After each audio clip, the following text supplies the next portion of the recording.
Tapi ya udah, kita ngomong fakta aja lah. Indonesia bersyukur hari ini kita diturunkan Menteri Pertanian yang sangat kredibel. Dan meskipun sebelumnya Indonesia hobinya impor beras, ya sebelum Amran, ya sekarang Indonesia udah resmi nih tahun 2025 kita itu udah stop impor beras. Sampai akhir tahun ini kita udah stop impor beras. Bahkan produksi beras Indonesia itu memecahkan rekor guys, tertinggi sepanjang masa. Tapi kita bahas fair juga lah. Indonesia memang berhasil nggak sih swasembada pangan? Berhasil, fakta. Tapi sebetulnya ada loh, nggak banyak media yang tahu juga. Kita men-track sih di Januari Februari Indonesia itu ada impor beras, tapi jumlahnya sangat kecil, sekitar 90.000 ton beras. Tapi itu kenapa ya? Menurut gue itu sih ekses lah dari masa lalu, kebijakan masa lalu yang udah terlalu janji sama negara asing bakal impor. Ya udahlah, akhirnya kita impor beras 90.000 ton. Tapi kalau dibandingkan ya periode Januari Februari 2025 itu kan ada 90.000 ton. Kalau kita bandingkan dengan Januari 2024 impor kita itu 880.000 ton. Jadi ya dari 800.000 ton ke 90.000 ton ya itu udah tetap drop parah sih. Lama-lama di Maret, April, Mei, Juni sampai akhir ini nggak ada lagi impor.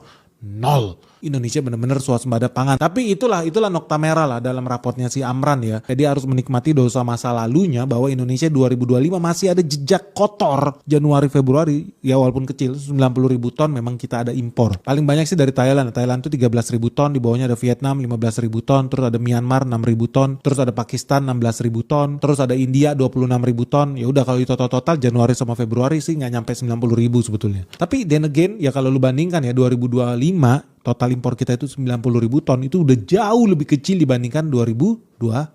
Dibandingkan ya sebelum si Amran jadi menteri 2023 kita impornya 3 juta ton guys. Dari 3 juta ton ke 90.000 ton ya pengurangan yang drastis sih. Nah hari-hari ini udah 0. Jadi kalau lu lihat datanya juga ya udah jadi Indonesia swasembada pangan resmi. Dan gue bisa lihat di 2026 sepertinya tidak akan ada lagi nokta merah itu tuh Januari Februari kita. Walaupun cuma 1.000 ton, walaupun cuma 10.000 ton itu kan kenajisan guys. Ya harapannya Indonesia betul-betul memberdayakan petani kita sendiri. Makan beras ya beras petani kita sendiri. So itulah guys faktanya dunia Indonesia sekarang kita akhirnya berhasil lolos dari jebakan setan. Tadinya kita digoblok-goblokin sama anak setan, sekarang kita sudah merdeka nih. Maju bersama menteri kita yang baru nih sama si Amran dan membawa Indonesia akhirnya ke swasembada pangan. That's a good news buat Indonesia. Tapi buat dunia lain gimana ya? Gimana nasib negara-negara lain yang selama ini dipuja-puja, dijilat pantatnya sama pejabat Indonesia supaya dapat komisi impor itu? Karena mereka selama ini menikmati kebodohan Indonesia dengan impor beras besar-besaran jutaan ton dari negara tersebut. Yuk kita cek nasibnya.